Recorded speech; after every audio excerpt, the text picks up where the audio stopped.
오늘은 하나님 마음에 합한 사람 두 번째 소년 다윗이라는 제목으로 어린이 주일 말씀을 나누도록 하겠습니다. 지난 주일부터 하나님 마음에 합한 사람이란 주제로 믿음의 영웅 다윗에 대한 말씀을 나누고 있습니다. 왜 다윗인가 라는 제목으로 지난주에 말씀을 나누었죠. 오늘과 같은 시점에서 다윗을 연구하는 이유를 말씀드렸습니다. 혹시 기억나시나요? 기억이 나지 않는 분들은 지난주 말씀 다시 한번 참고해 주시길 바라고요. 성경에서 유일하게 하나님 마음에 합한 사람이라 칭함받은 사람이 바로 다윗입니다. 그가 이와 같은 칭함을 받은 이유는 그가 실력이 좋고 출신이 좋아 하나님께서 그를 사용하지 않았습니다. 사용하신 것이 아닙니다. 성경은 분명히 이렇게 말합니다. 그의 마음이 좋았다.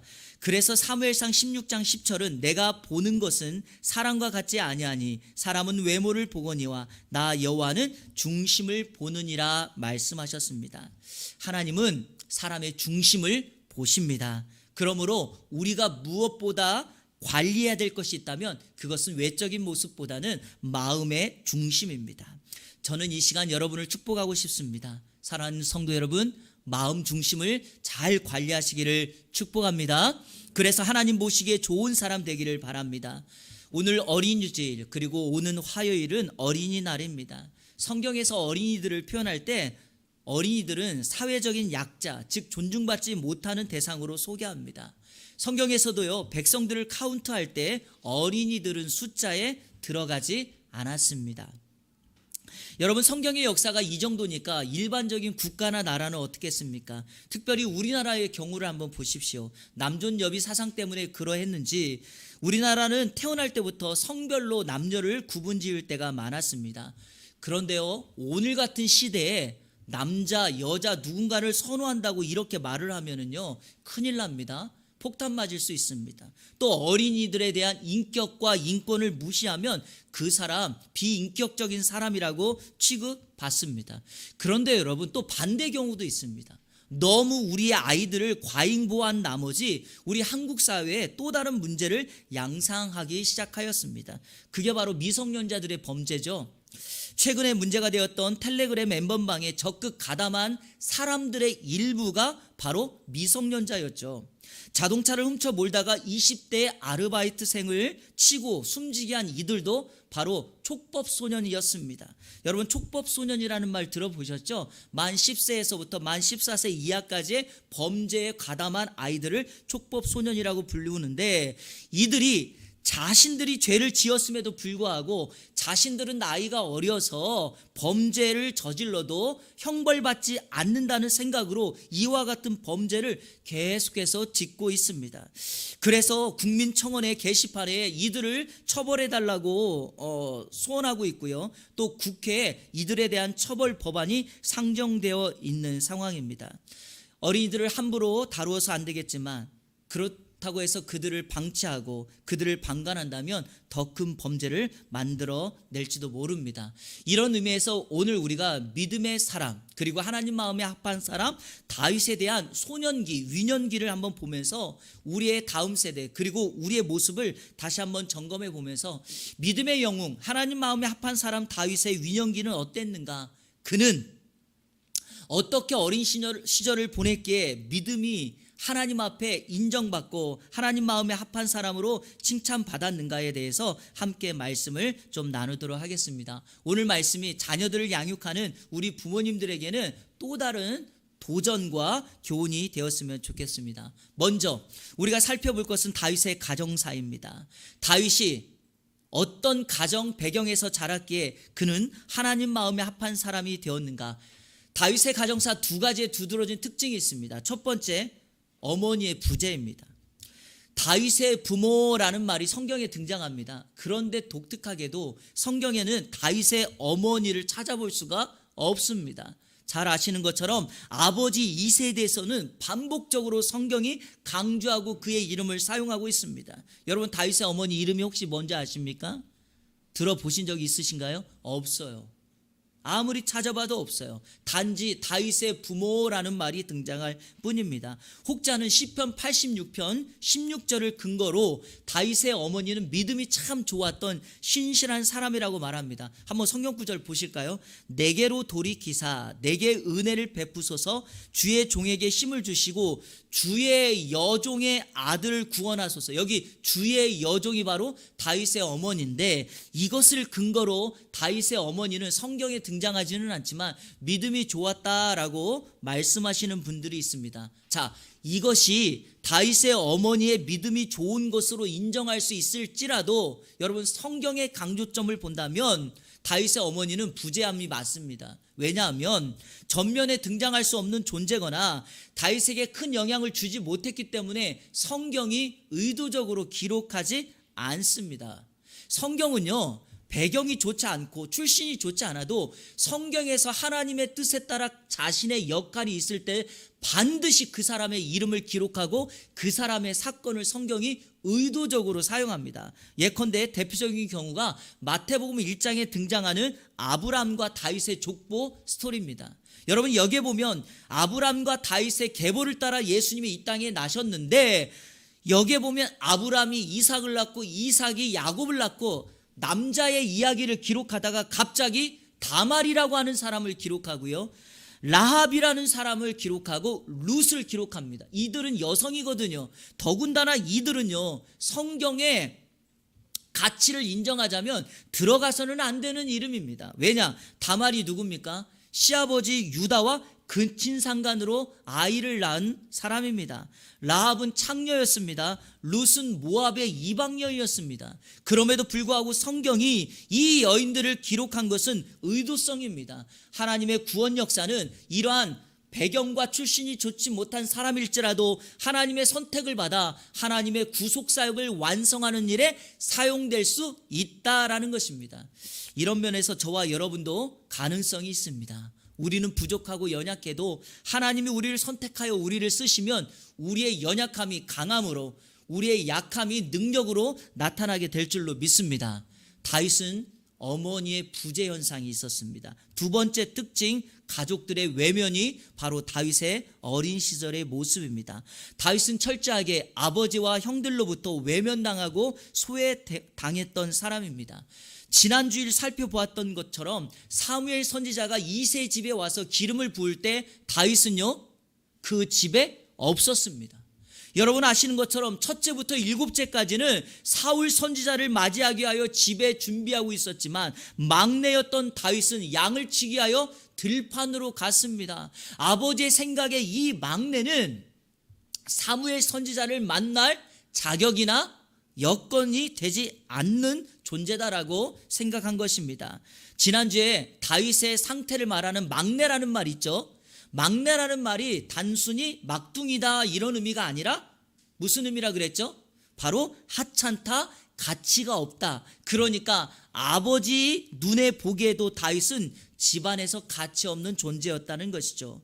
아버지 이새가 형들이 첫째부터 셋째까지가 전쟁에 나가 있을 때 다윗을 시켜서 형들의 안부를 묻고 도시락을 싸주면서 증표를 가져오라고 말합니다. 그때 다윗을 바라봤던 큰형 엘리압이 이렇게 말을 합니다. 이 말은 이 형제들의 다윗에 대한 평가와 마음입니다. 사무엘상 17장 28절인데요. 큰형 엘리압이 다윗이 사람들에게 하는 말을 들은지라 그가 다윗에게 노를 바라여 이르되 내가 어찌하여 이리로 내려왔느냐, 들에 있는 양들을 누구에게 맡겼느냐, 나는 내 교만과 내 마음의 완악함을 아노니 내가 전쟁을 구경하러 왔도다. 여러분, 형이 어렵게 아버지의 도시락, 아버지의 안부를 묻기 위하여 이 전쟁터에 왔는데 장남 정도 되면 막내가 이렇게 힘든 여정을 하고 왔으니 이렇게 말해야 되는 거 아닙니까? 다윗아, 고생 많았다. 내가 아버지의 이렇게 안부를 우리에게 물어주니 고맙고 아버지가 보낸 도시락 이 음식 먹고 싶었는데 전쟁터에서 참 너 때문에 위로가 된다, 이렇게 말해야 되는 거 아닙니까? 적어도 장남이라면. 그런데 이 큰형 엘리압이 다윗을 책망합니다. 이것은 바로 다윗에 대한 형들의 외면과 소외를 보여주는 말씀입니다. 여러분, 오늘 우리 주변에는요, 다윗과 같은 상황에 놓여져 있는 이들이 많습니다. 아니, 다윗보다도 더 처참하고 끔찍한 인생을 살아가는 사람들이 많습니다. 그리고 어린이들도 있습니다. 여러분, 이런 가정을 우리가 엮이는 가정이라고 부르죠. 사실 엮이는 가정에서 자란 아이들은요, 성장하면서부터 어려움을 많이 당하기 때문에 보편적으로 삐뚤어진 가치관이나 그리고 삶을 포기하는 경우가 허다합니다. 그런데 중요한 사실 하나가 있습니다. 오늘 우리 주변에는 이런 사람들이 많이 있지만 다윗은 그렇게 하지 않았다는 것입니다.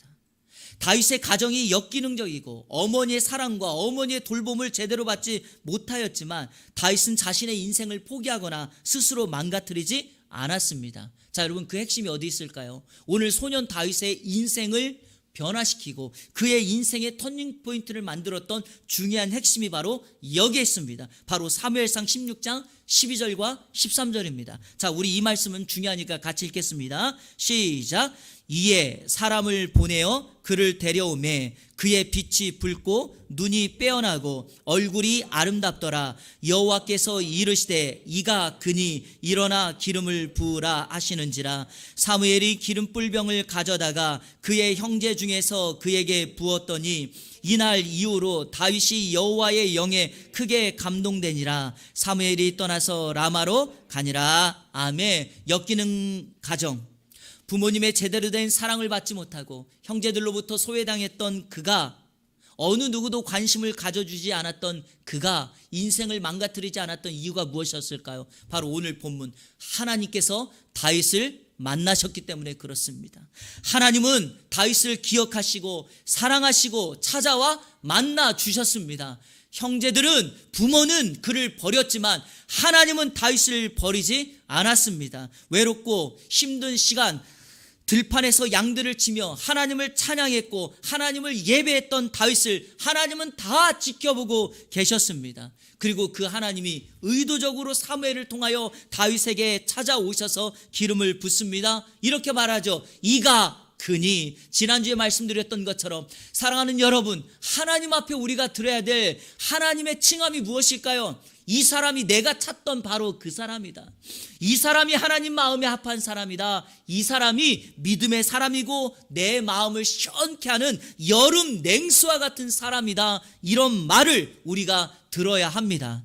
인생의 어려움이 왜 우리에게 없습니까? 우리도 혹시라도 엮이는 가정에 살았을지도 모릅니다. 그러나 여러분, 우리 인생을 그 구렁텅이로 계속해서 들어가 내 인생을 망가뜨려야 되겠습니까? 아니죠. 내 인생을 주님을 만나 터닝포인트 하여 살아계신 하나님 앞에 나아가면 하나님께서 이가 그 사람이다, 이 사람이 하나님의 백성이다 라는 말을 듣게 될 줄로 믿습니다. 여러분, 그때부터 13절 하반절에 보면 이날 이후로 다윗이 여호와의 영에 크게 감동되었다라고 말합니다. 사무엘을 통하여 기름 부음 받은 그날부터 다윗의 인생은 180도 달라졌습니다. 그의 심령에 하나님의 영, 즉 성령이 임하여 성령 충만한 인생이 됩니다. 사랑하는 여러분, 한 인생을 바꾸고 변화시키는 것이 무엇인지 아십니까? 부모, 형제, 사람들, 출신, 배경, 지위, 고하, 빈부, 귀천 여기에 있지 않습니다. 예수 그리스도를 만날 때 그의 인생은 변화될 줄로 믿습니다. 오직 하나님만이 한 인생을 바꿀 수 있습니다. 그리고 우리의 심령에 성령이 충만해질 때 모든 삶의 영역은 달라지게 될 줄로 믿습니다. 그러므로 사랑하는 여러분, 인생의 참된 변화와 행복은 다른 데 있지 않습니다. 예수 그리스도를 만날 때 임하는 이 행복이 여러분 가운데 있기를 주님의 이름으로 축원합니다. 그러면 이것을 반대로 우리 주변에 있는 사람들, 우리의 자녀들, 그들의 진짜 불행은 무엇일까요? 바로 예수님을 만나지 못하는 것입니다. 예수를 만나면 행복하고 예수를 만나면 변화되는데 예수를 만나지 못하는 것이 인생의 가장 커다란 불행입니다. 조금 더 정확하게 말씀드리자면 부모가 된 우리들을 통하여 우리의 자녀들이 예수님을 보지 못하고 만나지도 못하고 듣지도 못하는 것이 진짜 불행입니다. 자녀들을 위하여 흘리는 눈물이 없거나 적다는데 우리의 자녀들이 불행한 것입니다. 오늘 어린이 주일이지만 우리 사랑하는 부모님들께 촉구합니다. 자녀를 위하여 흘리는 눈물이 많으면 많을수록 우리의 자녀들은 살아나게 될 줄로 믿습니다. 여러분의 눈물이 그 자녀를 변화시킵니다. 종종 부모님들 중에 이런 말씀하시는 분들이 계세요. 우리 아이는 해달라는 거 다 해주고 먹고 싶은 거 다 사주고 가고 싶은데 다 보내줬는데도 왜 이렇게 우리 속을 썩이는지 모른다, 이런 말을 하시는 분들이 있어요. 근데 여러분, 이거 틀린 말이에요. 왜냐하면 부모님의 바램대로 아이들이 되면은요 안 돼요. 왜냐하면 다윗이 그랬습니다. 다윗이 부모가 생각했던 대로 바람대로 되었으면 다윗은 오늘의 하나님 마음에 합한 사람 되지 못합니다. 다윗은 예수님의 조상이 될 수 없습니다. 중요한 것은 우리의 바람이 아니라 주님이 우리의 자녀들을 향한 시선과 바람으로 보셔야 됩니다. 그래야지 오늘날 다윗이 있고요, 그래야지 믿음의 영웅이 나타나게 됩니다. 우리의 바람이 아니라 하나님께서 바라보시는 시선으로 우리의 자녀들을 바라봐야 됩니다. 선교학에서 이런 말이 있어요. 복음화율이 3% 미만인 종족을 미전도 종족이라 부릅니다. 복음화율이 3% 이내인 곳, unreached people이라 그러는데요. 중요한 사실이에요. 우리 한국 사회 초등학생들, 중고등학생들 지금 현재 복음화율이 3%가 채 되지 않습니다. 그래서 청소년 사역자들이나 주일학교 사역자들이 뭐라고 이야기하냐면 우리 한국 사회 주일학교 그리고 중고등부가 미전도 종족이 되었다라고 이제 이렇게 평가를 합니다. 그러면서 사역의 전략도 변화되어야 된다라고 말을 합니다. 과거는요, 교회가 사회를 앞섰습니다. 그래서 장비도 좋았고 시설도 좋았는데요, 지금은 그렇지 않습니다. 선교지를 가면 지금도 작은 장비나 여러 가지 사역의 프로그램들이 그 선교지에서는 충분히 적용될 수 있지만, 오늘 같은 여러분 이렇게 많은 기술 문명이 발달된 이 사회 속에서 우리가 가지고 있는 교회의 여러 가지 여건이나 장비들이 사회를 이길 수 있겠습니까? 극복해 나갈 수 있겠습니까? 그래서 사람들이 이렇게 말합니다. 도대체 무엇을 가져와야 우리의 자녀들의 마음을 열 수 있을까? 어떤 학습법을 가져와야 그들의 귀를 열 수 있을까라고 질문합니다. 저는 오늘 그거에 대한 대안으로 학교 현장에서 씨름하며 훈련하고 있는 교육 전문가 한 분의 예를 여러분에게 한번 드리려고 합니다.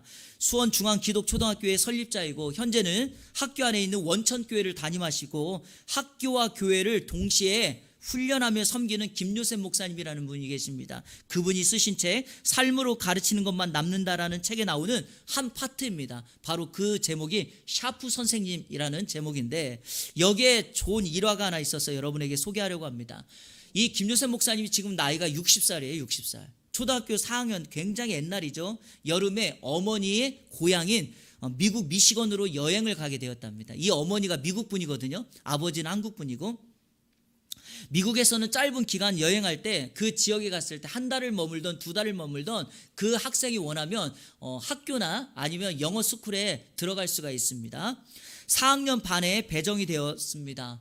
자기를 제외하고 모든 사람들이 영어로만 말을 하는 그 상황 속에 놓여 있는데, 한 번도 외국 학교를 다녀본 적이 없는 이 김요셉 목사님이 딱 들어가는 순간에 얼굴이 빨개지고 얼굴이 막 그 극도의 긴장감으로 인하여 불안해하고 있었다는 것입니다. 저도 이 마음 조금 이해합니다. 제가 미국에 가서 첫 수업 받을 때 이런 긴장감, 얼굴에 이 붉게 오르는 것을 제가 경험했거든요. 첫 시간에 스펠링 시간이었는데 이 샤프 선생님이 카드를 하나 이렇게 딱 보여주면 아이들이 그거를 뭐라고 외치는 겁니다. 예를 들어 여기가 이제 교회니까 뭐 이렇게 카드를 들으면 아이들이 처치 그러면은 CHUR 뭐 이렇게 철자를 말하는 겁니다. 그런데 이것을 앉아있는 아이들 한 사람씩 이렇게 시키는 거예요. 그런데 점점점 김요셉 목사님 차례가 왔을 때 너무나도 불안해가지고 무슨 생각이 들었는지를 몰랐다는 것이에요. 그런데 바로 그때 김요셉 목사님의 순서가 되었을 때 갑자기 선생님이 순서를 멈추고 아이들에게 이렇게 이야기를 했다는 겁니다. 얘들아, 한국에서 훌륭하게 사역하셨던 선교사님 전에 말했던 적이 있었지? 그 선교사님의 아들이 오늘 여기에 왔어. 그 아이가 요셉이야. 그리고 이 아이는 우리가 할 수 없는 말을 너무나 잘한다라고 아이들에게 말을 해준 거예요. 그래서 그리고 난 다음에 김요셉을 앞으로 칠판 앞으로 나오게 하더니 선생님이 김요셉에게 이렇게 말하는 거예요. 요셉아, 한국말로 내 이름을 칠판에 써주겠니? 이렇게 말을 한 거예요. 그랬더니 뭐 한국 사람인데요. 피부만 혼혈이 이제 한국 사람 아닙니까? 못 쓸 일이 뭐가 있어요. 선생님 이름은 샤프야 그랬더니 이 목사님이 칠판에다가 샤프라고 쓴 거예요. 그랬더니 갑자기 앉아있는 아이들이 뭐 환호성을 지르면서 박수를 치면서 와 하기 시작한 거예요. 왜? 한국말을 처음 봤겠죠. 그 옛날에. 그러면서 선생님이 이렇게 이야기하는 거예요. 애들아, 요셉이가 한국말을 참 잘하지?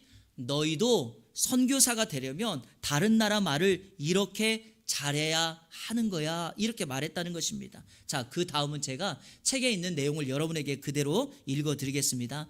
그날의 일을 떠올리면 아직도 가슴이 뜨거워진다. 영어도 못하는 아이가 될 뻔했던 나를 샤프 선생님은 한국어 잘하는 아이로 만들어주셨다. 샤프 선생님은, 저는 이 문구, 이 다음 말이 너무나 귀하다고 생각합니다. 나를 알았고 나의 아픔을 충분히 감지하셨다. 자, 중략. 여기서 배운 가장 큰 가르침은 자신감이었다. 그날의 일은 혼혈아로서 늘 열등감에 시달려온 내게 있는 모습 그대로가 아름답다는 강력한 메시지를 심어주었다. 요즘은 교사들뿐 아니라 부모들도 교육의 전문적인 지식을 얻기 위해 굉장히 애를 쓰는 시대가 되었다. 하지만 정작 중요한 것은 교수법이 아니라 하나님 아버지와 같은 마음으로 아이들을 가르쳐야 한다는 것이다. 아버지와 같은 마음으로 아이를 가르친다는 것은 통제하기 위해서가 아니라 사랑하기 위해서 그 아이에 대해서 알려고 노력하는 것이다. 그러면서 이분이 다시 한번 강조해 이렇게, 샤프 선생님은 나를 알았다. 나의 아픔을 알았다. 여러분, 우리의 자녀들을 안다는 게 무엇입니까? 사랑한다는 것입니다. 자녀들을 있는 그대로 그 모습이 아름답다고 말해주는 것입니다. 너가 이것을 하면 엄마 아빠가 기쁠 것 같아. 너가 이렇게 했을 때, 너가 이렇게 이 자리에 올랐을 때, 좋은 대학에 갈 때, 성공했을 때, 부자가 되었을 때, 여러분 이런 식으로 말을 하면서 그들을 사랑하는 것이 아니죠. 하나님께서 우리들을 있는 모습 그대로 사랑하는 것처럼 우리도 그 하나님의 시선으로 우리의 자녀들을 있는 모습 그대로 사랑하는 것, 바로 그 시선이 다윗을 살렸고 반드시 우리의 자녀를 살릴 줄로 믿습니다. 오늘 어린이 주일이죠. 이 시선이 저와 여러분 가운데 가득하기를 주님의 이름으로 축복합니다. 그러면 주님을 만나 그의 인생의 완전한 변화를 이루었던 그 소년 다윗, 그의 주님을 만난 이후의 삶이 어땠을까요? 세 가지로 간략하게 점검하도록 하겠습니다. 여러분, 주님을 만난 여러분들, 우리의 자녀들이 지금 말씀드린 이 세 가지 원리에 따라서 다윗처럼 살아야 될 줄로 믿습니다. 첫째로, 예배하는 삶을 살았습니다. 다윗은요, 하나님의 영을 하나님의 영이 자신의 마음에 임하고 난 뒤에, 성령 충만하고 난 뒤에 하나님을 예배하며 살았습니다. 자, 반대의 경우를 볼까요? 사울은요, 하나님 마음을 아프게 하니까 하나님의 영이 사울에게 떠나고 악령이 사울에게 임하게 되었습니다. 성경을 보니까 사울에게 임했던 악령을 회복하기 위하여 했던 방법이 바로 수금을 타는 일이었습니다. 수금. 저는 이렇게 생각합니다. 수금을 타는 것 자체가 귀신을 쫓아낸다 이런 거는 없습니다. 아마도 수금을 타는 사람이 성령 충만하고 하나님의 임재로 가득하기 때문에 아마 귀신이 떠나가는 거겠죠. 자, 사울의 악령을 쫓아내기 위하여 찾았던 사람이 바로 다윗이었습니다.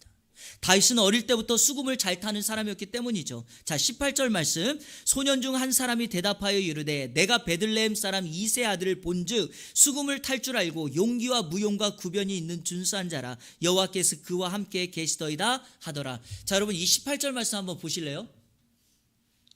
이 18절 말씀만 보면은요, 우리가 다윗 앞에 섰을 때 다 고개를 숙일 수밖에 없어요. 자, 여러분 그냥 요즘 말로 제가 바꿔볼게요. 자, 수금을 잘 탄다, 이게 무슨 말이죠? 예, 악기도 잘 다루고 노래도 잘한다는 말이죠. 자, 그 다음 용기와 무용과 구변이 있다. 자, 먼저 용기가 뭐예요? 우리가 잘하는데 용기 있죠. 무용이 뭐예요? 싸움도 잘해요. 구변이 뭡니까? 말도 잘해요. 이런 사람을 준수한 사람이라 하지만 세상은 이런 사람을 얄미운 사람이라 그러죠. 나보다 가진 게 너무 많아요. 다윗이 그래요, 여러분. 다윗을 처음 사무엘이 봤을 때 얼굴이 빛나고 했잖아요. 멋졌다는 겁니다. 그런데 여러분, 그의 핵심은 마지막에 있어요. 뭡니까? 여호와께서 그와 함께 계시더라. 외적으로 아무리 좋아도 하나님이 함께하지 않는 인생은요, 여러분 뼈가 없는 것 같아요. 본질이 없는 것 같습니다. 그러나 다윗에게 임했던 하나님의 영은 그 다윗을 영원히 함께함으로 떠나지 아니하심으로 그의 인생을 이끌어 갔다는 것입니다. 오늘 여기 본문에 소년 중 한 사람이 다윗을 보고 사울에게 다윗을 말했다고 말하는데 언제 봤을까요, 다윗을? 다윗의 대부분의 시간은 들판에서 보냈거든요. 양을 치면서 보냈는데 어떻게 보았을까요? 저는 이렇게 해석합니다. 하나님의 영이 임하고 하나님이 함께하는 사람, 하나님이 사람들에게 눈에 띄게 합니다. 여러분, 이것이 오늘 우리의 다음 세대, 우리의 자녀들이 가져야 될 실력입니다. 이것이 우리의 믿음의 자녀들에게 훈련시켜줘야 될 하나님의 능력입니다. 사랑하는 여러분, 매력 있는 사람은요, 내가 무언가를 갖고 살아기보다는 내 내면으로부터 나오는 말, 언어, 그리고 행동, 이런 데 있는 것입니다. 바로 그것은 하나님의 함께 하심으로 말미암는 것이죠. 세상은 이것을 인복이라고 말합니다. 인복. 성경에 보면 다니엘이 그랬습니다. 이방 나라에 가서도 사람이 다니엘에게 붙습니다. 요셉이 그랬습니다. 그런데 이 두 사람의 특징이 있어요. 그의 인생에 떠나지 않고 나오는 말, 여호와께서 그들과 함께 하셨다 이겁니다. 그래서 다윗도, 요셉도, 오늘 본문에 등장하는 다윗도 바로 하나님이 함께 하심으로 사람들에게 매력 있게 하였습니다. 자, 또 하나, 수금을 잘 탔다는 말은 노래를 잘했다, 악기를 잘 다룬다 이렇게 말하겠지만 다윗에게 있어서 수금을 잘 탄다라는 말과 함께 나오는 말이 바로 찬양입니다. 그는 들판에서 광야에서 양을 칠 때마다 늘 수금을 타며 하나님을 노래하고 하나님을 예배했던 사람입니다. 그의 예배 처소는요, 잘 갖춰진 예배실이 아니었습니다. 모든 것이 준비되어 있는 상황이 아니었습니다. 비록 들어주는 사람 없을지라도 그가 수금을 타며 노래하며 찬양하면 새들이, 나무들이 화답하고 하늘에 계신 하나님께서 다윗의 예배를, 찬양을 받아주셨습니다. 사랑하는 여러분, 중요한 말씀 한 가지만 드립니다. 오늘 우리의 부모님들이 결코 양보하지 말고 포기하지 말아야 될 것이 있습니다. 그것은 바로 예배입니다. 자녀들에게 이것만큼은 양보하지 말아야 합니다. 왜? 이것을 양보하는 순간 신앙의 모든 기초가 무너지기 시작합니다. 어떤 힘든 상황 속에서도 예배하는 인생 하나님이 다시금 일으켜 세워줄 줄로 믿습니다. 여러분, 그러므로 어려운 상황은요, 하나님의 은혜를 경험할 축복의 통로지 더 이상 내 인생을 망가뜨리는 어려움이 아닙니다. 꼭 그런 사람 되기를 축복합니다.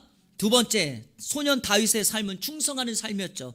다윗의 충성의 모습은 두 가지를 통해서 볼 수 있는데, 하나는 양을 칠 때 모습이고 다른 하나는 아버지의 말에 순종하는 것입니다. 성경에서 다윗을 소개하면서 꼭 나오는 말이 있어요. 다윗이 양을 칠 때, 양을 지킬 때. 무슨 말씀입니까? 작은 것에 충성했던 다윗의 모습을 우리는 볼 수가 있습니다. 자, 한번 볼게요. 사무엘이 이새의 집에 왔을 때 다윗이 뭐하고 있었습니까? 양을 지키고 있었습니다. 악령에 사로잡힌 사울을 위하여 다윗을 찾을 때도 다윗은 양을 치고 있었습니다. 아버지 이새가 형들을 위하여, 전쟁에 나가 있는 형들을 위하여 도시락을 가져다 주라 했을 때도 다윗은 양을 치고 있었습니다. 그리고 다윗의 양을 치는 절정은 바로 사무엘상 17장 34절 35절, 오늘 우리가 읽었던 본문에 나옵니다. 다 같이 한번 읽어볼까요? 시작. 다윗이 사울에게 말하되 주의 종이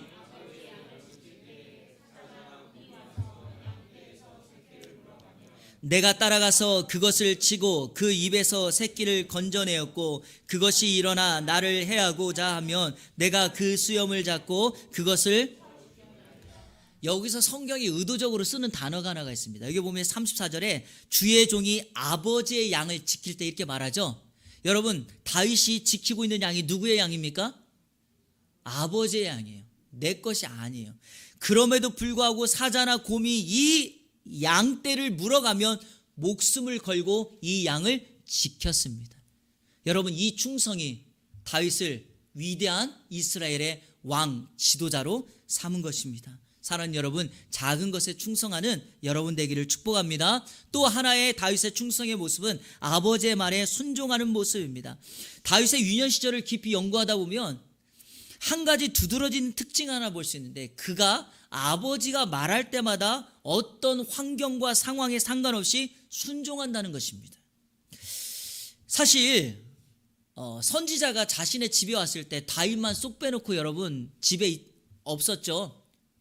그러니까 아버지에 대해서 굉장한 서운함 갖지 않았을까요? 여러분이라면 어떻게 생각하시겠습니까? 이런 경우에 좋은 거 먹으러 가는데 나만 쏙 빼놓고 안 데리고 가는 거예요. 어떻습니까 여러분?